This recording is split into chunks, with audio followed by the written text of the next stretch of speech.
Welcome to time 24/7.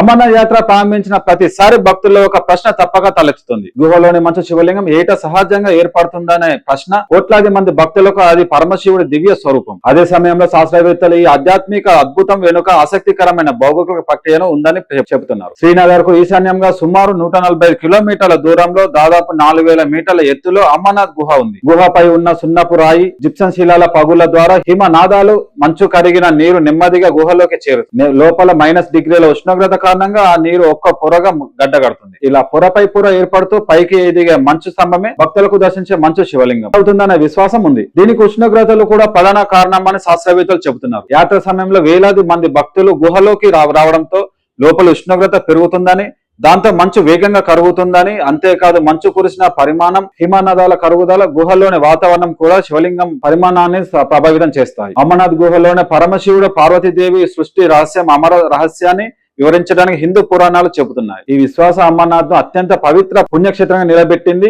అయితే శాస్త్రం ఈ మంచు శివలింగం ఏర్పడుతుందో మాత్రమే వివరిస్తుంది. దాని ఆధ్యాత్మిక ప్రాముఖ్యతను ఏ మాత్రం తగ్గించాలని పరిశోధకులు స్పష్టం చేస్తున్నారు. భారతదేశంలోని అనేక పవిత్ర క్షేత్రాల మాదిరిగానే అమర్నాథ్ లోను ప్రకృతి విశ్వాసం కలిసే అద్భుత దృశ్యం ఇదేనని పేర్కొంటున్నారు. షేర్ చేయండి, లైక్ చేయండి, సబ్స్క్రైబ్ చేయండి.